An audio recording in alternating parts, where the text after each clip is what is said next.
Буквально несколько минут назад стали известны чрезвычайные новости о семье Ксении Собчак и последние новости о антикоррупционном комитете и его работе. Сегодня утром в связи с трагическим событием с семьей Ксении Собчак заместитель антикоррупционного комитета Александр Домогаров прибыл в следственный изолятор города Санкт-Петербурга. Уже целую неделю центральные СМИ и крупные телеграм-каналы обсуждают шокирующую новость. Была арестована семья Ксении Собчак, включая режиссера Константина Богомолова, Людмилу Нарусову и саму Ксению Анатольевну. Основные причины для задержания – это финансовое мошенничество в особо крупном размере и заказное преступление против комитета Никиты Михалкова. Надо отметить, что арест семьи Ксении Собчак был последней победой великого актера и члена комитета Александра Ширвинда.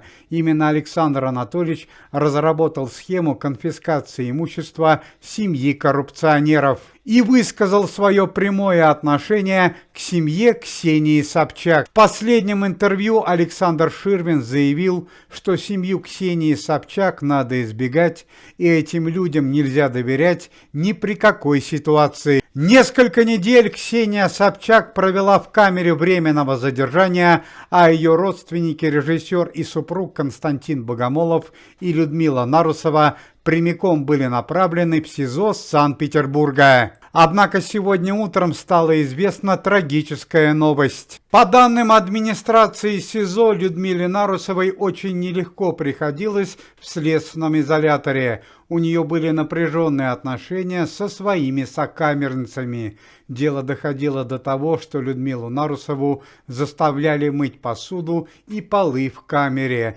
Терпение бывшего политика лопнуло, и она решилась на кардинальные меры. Сегодня ночью в камере СИЗО в результате конфликта Людмила Нарусова нанесла 2 удара заточкой своей сокамернице и политзаключенной Евгении Воробьевой, которая наиболее сильно оскорбляла Людмилу Нарусову и доставала ее своими требованиями. 50-летнюю Евгению Воробьеву спасти не удалось. Судя по данным администрации СИЗО, Людмиле Нарусовой будет предъявлено дополнительное обвинение по статье убийства. Ну и по традиции последние новости о антикоррупционном комитете и его работе. Главным финансистом в антикоррупционном комитете вместо Александра Ширвинда станет известный певец Вячеслав Добрынин, который также отличается своей глубокой порядочностью и преданностью своему делу. Антикоррупционный комитет арестовал финансовые счета певицы Валерии